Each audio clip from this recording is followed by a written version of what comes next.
जय श्री कृष्ण। राधे राधे। जय श्री कृष्ण। राधे राधे। गोविंद जय जय गोपाल जय जय गोविंद जय जय गोपाल जय जय राधा रमणे हरि गोविंद जय जय गोविंद जय जय गोपाल जय जय गोविंद जय जय गोपाल जय जय राधा रमणे हरि गोविंद जय जय गोविंद जय जय गोपाल जय जय गोविंद जय जय गोपाल जय जय राधा रमणे हरि गोविंद जय जय।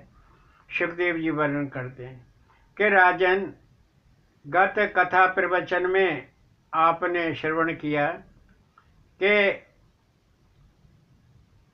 जरासंध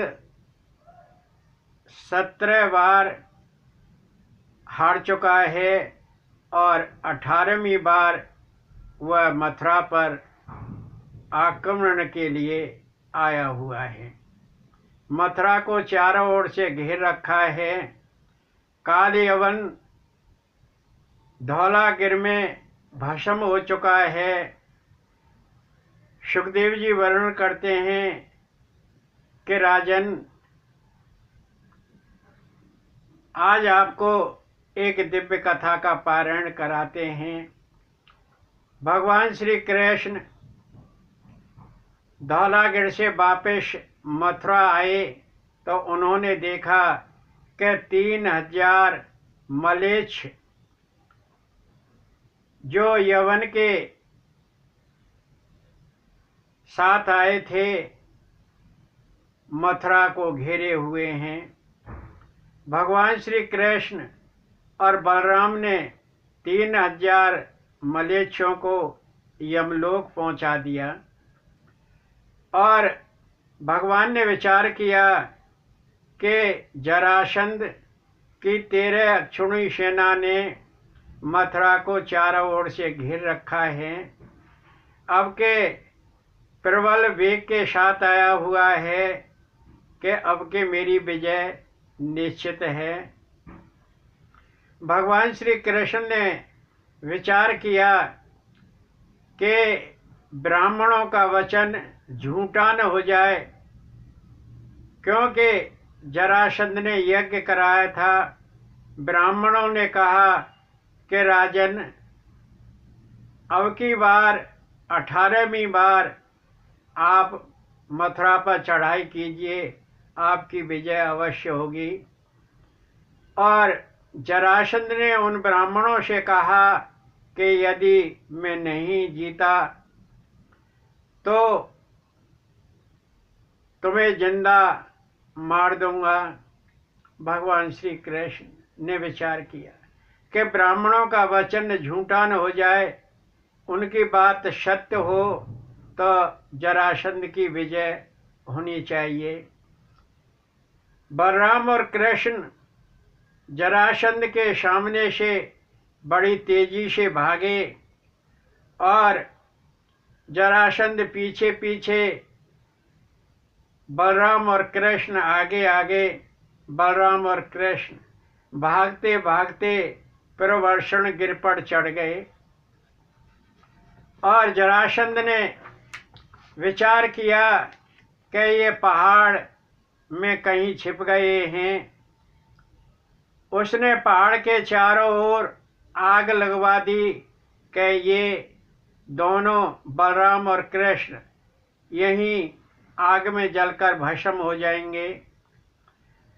प्रवर्षण गिर की आग को देखकर, लपटों को देखकर बलराम और कृष्ण मोर की तरह कूदकर द्वारका की ओर भाग गए। जरासंध नीचे खड़ा हुआ है और वह वापिस जरासंध मथुरा को चल दिया। जरासंध ने देखा कि अब तो मेरी विजय हो गई। उसने विजय उत्सव मनाया। 20,800 नरपति उस विजय उत्सव में शामिल नहीं हुए और 20,800 राजाओं को जरासंध ने जेल में बंद करा दिया। सुखदेव जी वर्णन करते हैं कि राजन, द्वारका वर्गाकार है, वह 11 योजन चौड़ी है और 11 योजन लंबी है। उसका क्षेत्रफल 121 वर्ग योजन है। सुखदेव जी वर्णन करते हैं कि राजन, प्रजापति ब्रह्मा के पुत्र मरीच और मरीच के पुत्र कश्यप, कश्यप के पुत्र विवस्वान और विवस्वान के पुत्र श्राद्ध देव हैं। श्राद्ध देव की पत्नी श्रद्धा है और श्रद्धा ने 10 पुत्रों को जन्म दिया। सबसे बड़ा पुत्र इच्छाक, निरग, शर्यात, दिष्ट, धृष्ट, करुष, नरसंती, प्रसद्धर, नभग और कवि हैं। शर्यात के 3 पुत्र हुए, उत्तान, वैर, आनर्त और भूरसेन, और एक कन्या जिसका नाम सुकन्या है, वो च्यवन मुनि को ब्याही थी। च्यवन मुनि का चाम झूला हुआ है, झुर्रियाँ पड़ी हुई हैं। अश्विनी कुमारों से उसने जवानी ली और दाम्पत्य सुख भोगने के लिए योग्य हुआ।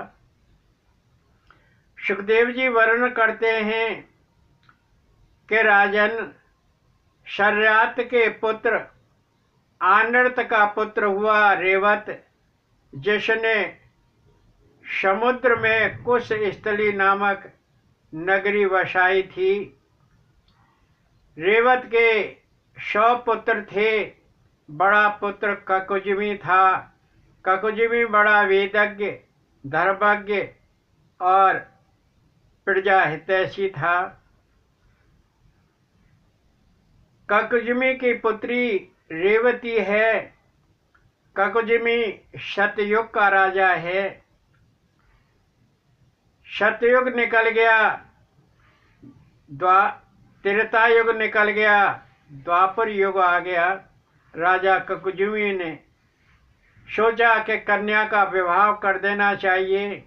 अपनी कन्या रेवती को लेकर ब्रह्मा जी के पास गया और ब्रह्मा जी से कहने लगा कि प्रजापति, मुझे एक अपनी कन्या के योग्य वर बताइए, मैं इसका विवाह करना चाहता हूँ। ब्रह्मा जी ने कहा कि राजन, अब आपको कन्या के विवाह की याद आई है। युग बीत गए, सतयुग बीत गया, त्रेता युग बीत गया, द्वापर युग में तुम्हें कन्या के विवाह की याद आई है। सभी नरपति राजा महाराजा मर गए, अब कौन बचा है? युग बीत गए, 22 कल्प बीत चुके हैं। ब्रह्मा जी ने विचार किया और कहा कि हाँ राजन, ब्रजलोक में जाओ। ब्रजलोक में विष्णु ने अवतार धारण किया है। परम शक्तिमान है, नर रत्न है और उसका नाम बलराम है। और बिना पूछे अपनी कन्या रेवती का विवाह बलराम के साथ कर दो, यही सुयोग्य वर है। और हाँ, अब वो द्वारका में रहते हैं। उनके छोटे भाई का नाम कृष्ण है। सुखदेव जी वर्णन करते हैं कि राजन, राजा ककुजमी अपनी पुत्री रेवती को लेकर द्वारकापुरी गया और बलराम के साथ विवाह का प्रस्ताव रखा। बलराम ने कहा कि कन्हैया, ये आनर्त देश का राजा ककुजमी अपनी पुत्री को लेकर मेरे पास आया है और मेरे साथ विवाह करना चाहता है। कन्हैया ने कहा कि दाऊ भैया, आप बड़े हैं, इसका निर्णय आप ही कीजिए। पर दाऊ भैया, राजा स्वयं अपनी पुत्री को लेकर आपके पास आए हैं, ऐसा समय और कब आएगा? अच्छा समय है। सुखदेव जी वर्णन करते हैं कि बलराम जी ने राजा ककुजुमी के प्रस्ताव को स्वीकार किया और मंडप तैयार हो गया। जब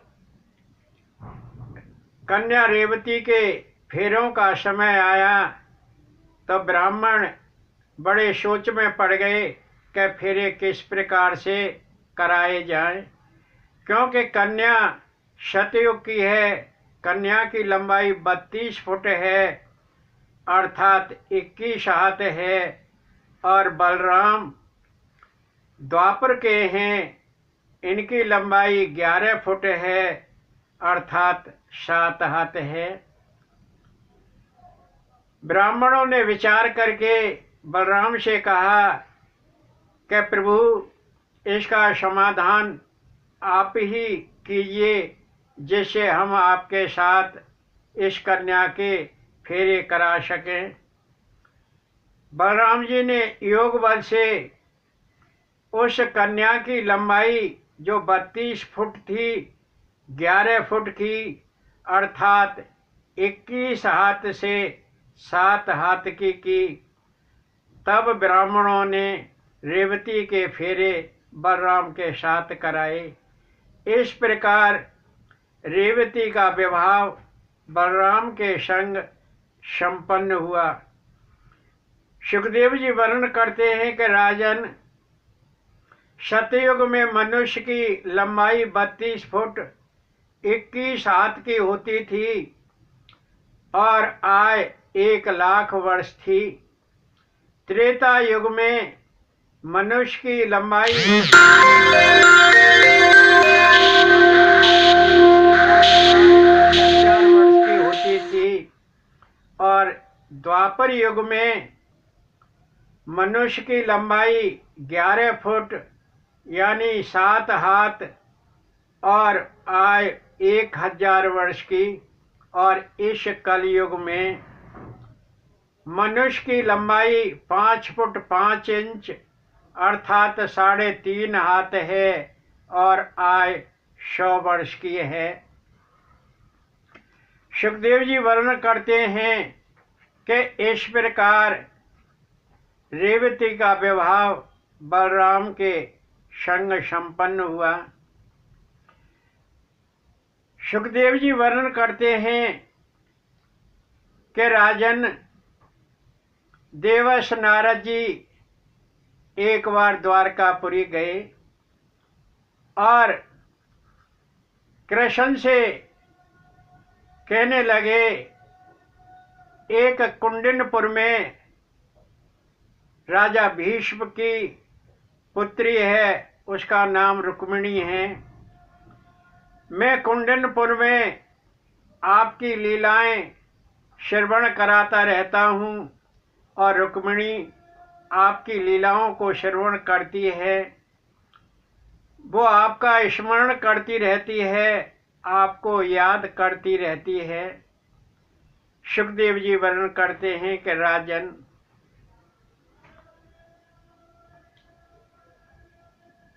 विदर्भ देश का राजा भीष्मक है और उसकी राजधानी कुंडिनपुर है। भीष्म के 5 पुत्र हैं, रुक्मी, रुक्मरथ, रुकुमबाव, रुक्मेश, रुकुममाली और एक पुत्री रुक्मिणी है। रुक्मिणी कृष्ण की लीलाओं का श्रवण करती रहती है। देवर्षि नारद जी के मुखारविंद से लीलाओं का श्रवण करके भगवान श्री कृष्ण का स्मरण करती रहती है। अब रुक्मिणी युवा हो गई, तरुण हो गई। राजा भीष्म ने विचार किया कि पुत्री का विवाह करना चाहिए। रुक्मिणी ने कहा कि हाँ पिताश्री, ठीक है। चेदी राज दमघोष का पुत्र शिशुपाल है, उसके साथ रुक्मिणी का विवाह कर देना चाहिए। भीष्म नहीं चाहता है, परंतु रुक्मी बड़ा पुत्र है, क्या किया जाए।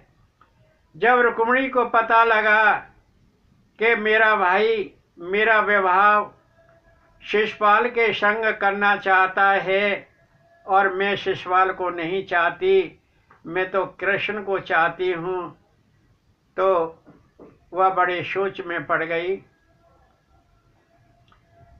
रुक्मी ने विवाह का प्रस्ताव भिजवा दिया कि परसों,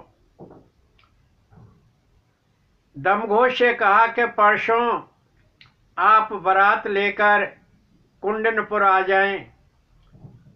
सुखदेव जी वर्णन करते हैं कि रुक्मिणी बड़ी चिंता करने लगी। रात में कुल पुरोहित के पास गई। उसकी सखी थी नैनावती, और नैनावती को लेकर रात में कुल पुरोहित के पास गई और ब्राह्मण कहने लगे कि बेटी, तू इतने समय क्यों आई है, क्या बात है। कहने लगी कि गुरुदेव, शारीरिक, मानसिक और धार्मिक 3 प्रकार के संकट होते हैं। शारीरिक, मानसिक और धार्मिक तीनों प्रकार के संकटों का समाधान गुरु के द्वारा हो जाता है। आप मेरा संकट दूर कीजिए। ब्राह्मण ने कहा कि रुक्मिणी बता, ऐसी क्या बात है कि ये मेरी पाती है और आप द्वारकापुरी जाओ और द्वारकाधीश को ये मेरी पाती दे देना। सुखदेव जी वर्णन करते हैं कि ब्राह्मण देव तुरंत द्वारकापुरी पहुँचे, रात में ही चले गए और द्वारकापुरी में जाकर भगवान को वह पाती थमाई। भगवान श्री कृष्ण ने उस पत्र को पढ़ा। उसमें लिखा था कि मैं आपसे विवाह करना चाहती हूँ और मेरा भाई रुक्मी मेरा विवाह शिशुपाल के संग कर रहा है। परसों बारात आएगी और बारात से एक दिन पूर्व, विवाह से एक दिन पूर्व कन्या भगवती देवी के दर्शन करने के लिए नगर से बाहर जाती है और जब मैं मंदिर में जाऊं तभी मेरा हरण कर लेना। भगवान श्री कृष्ण ने विचार किया और अपने मेघ पुष्प, बलाहक, सुग्रीव, शैव नाम के घोड़ों को रथ में जुतवा दिया और तीव्रगामी घोड़ों के साथ तुरंत कुंडनपुर में पहुंच गए। सुखदेव जी वर्णन करते हैं कि राजन, बलराम ने देखा कि कृष्ण कुंडनपुर में अकेला गया है। बलराम भी सेना के साथ कुंडनपुर में जा पहुंचे और रुक्मिणी से ब्राह्मण की भेंट नहीं हुई। रुक्मिणी बड़ी चिंता करने लगी कि क्या हुआ, ब्राह्मण वापस अभी तक नहीं आए, या द्वारकाधीश ने मेरा प्रस्ताव ठुकरा दिया, मेरी पाती को ठुकरा दिया। बड़ी चिंता करने लगी और एक दिन पूर्व रुक्मिणी भगवती देवी के दर्शन के लिए नगर से बाहर गई। अंगरक्षक साथ हैं और ढोल ताशे के साथ भगवती देवी के दर्शन के लिए मंदिर में रुक्मिणी पहुंचती है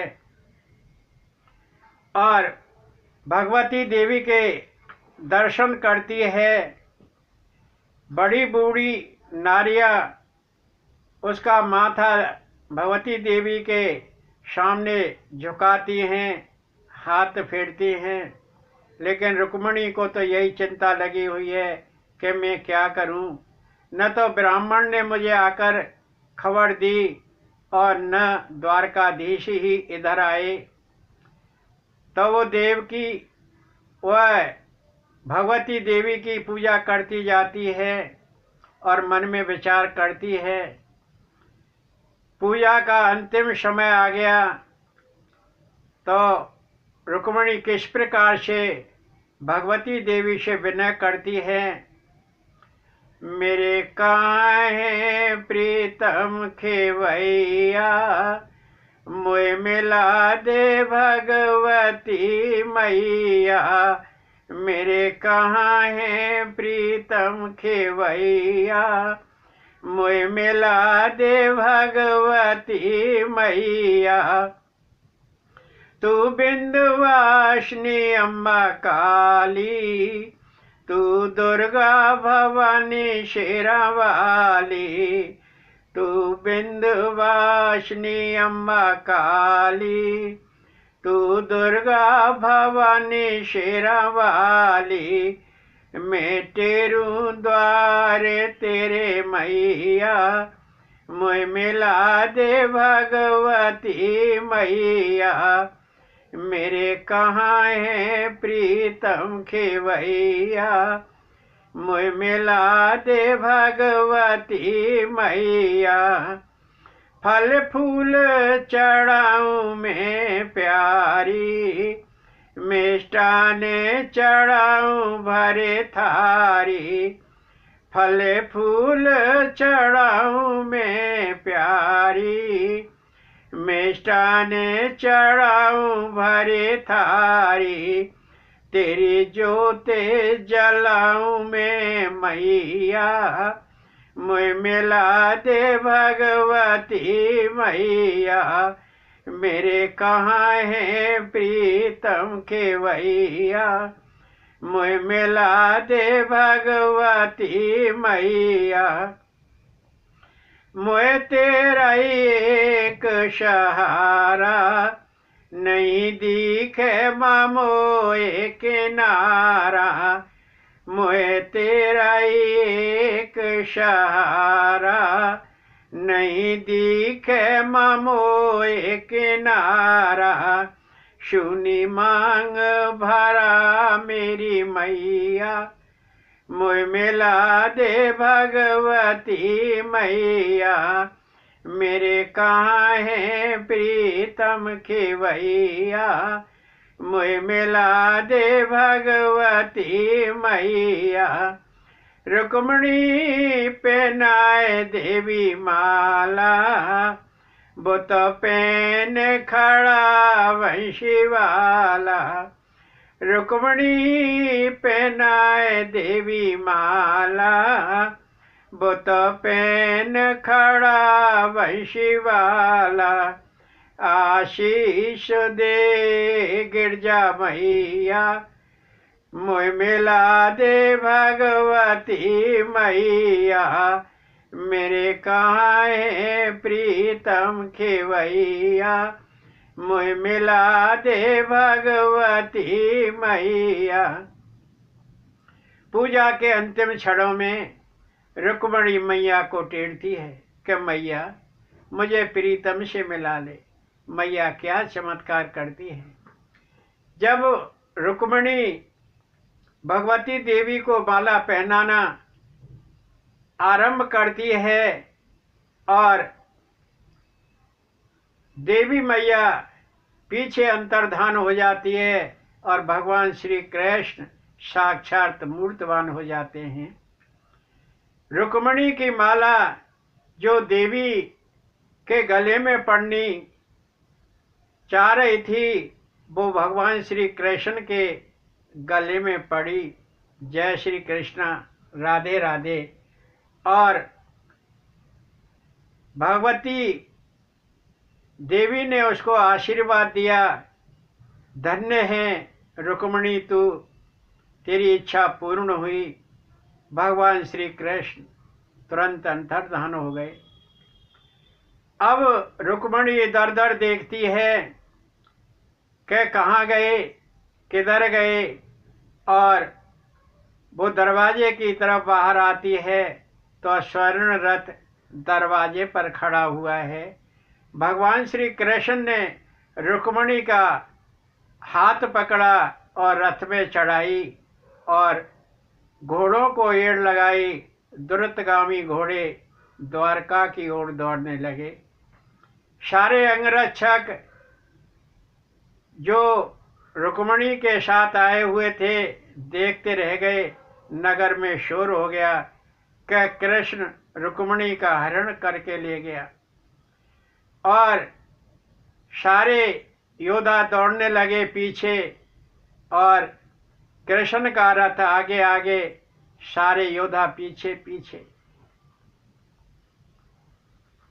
और रुक्मी ने कसम खाई कि मैं अपनी बहन को वापस करके लाऊंगा, छीन कर लाऊंगा, नहीं तो मैं कुंडनपुर में नहीं आऊंगा। शिशुपाल की बारात आ चुकी थी। शिशुपाल बड़ा लज्जित हुआ। जरासंध आदि शव उसके साथ आए हुए थे। शाल्व भी आया हुआ था। पौंड्रक, दंतवक्त्र, विदुरथ आदि योद्धा शिशुपाल की बारात में साथ थे। कहने लगे कोई बात नहीं, तू चिंता मत कर, ये भगोड़ा है और इसे हम देखेंगे। सुखदेव जी वर्णन करते हैं कि सारे योद्धा कृष्ण के पीछे अस्त्र शस्त्र लेकर दौड़ लिए और कृष्ण और बलराम ने उनको मार मार कर पीछे खदेड़ दिया। रुक्मी ने जाके आगे से रथ रोका और कृष्ण और रुक्मी का घमासान युद्ध हुआ। कहने लगा कि तू छिपकर हरण करके लाया है, अब मैं तुझे देखता हूँ। सुखदेव जी वर्णन करते हैं कि राजन,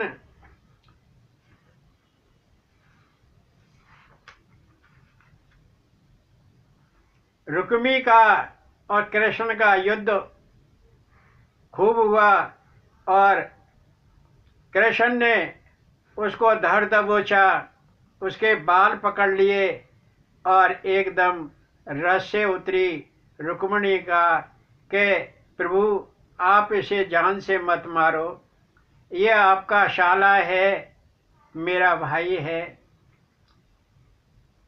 कृष्ण ने दया आई और उसके बाल काट दिए, दाढ़ी मूछ काट दी, उसको क्रूप बनाकर छोड़ दिया और वह रुक्मी कुंडनपुर में नहीं गया।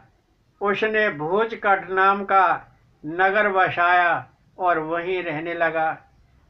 भगवान श्री कृष्ण रुक्मणी को द्वारका लाए और पिंडारक क्षेत्र में द्वारका में पिंडारक क्षेत्र में रुक्मणी के साथ भगवान श्री कृष्ण का विवाह संपन्न हुआ। जय श्री कृष्ण, राधे राधे। जय श्री कृष्ण, राधे राधे।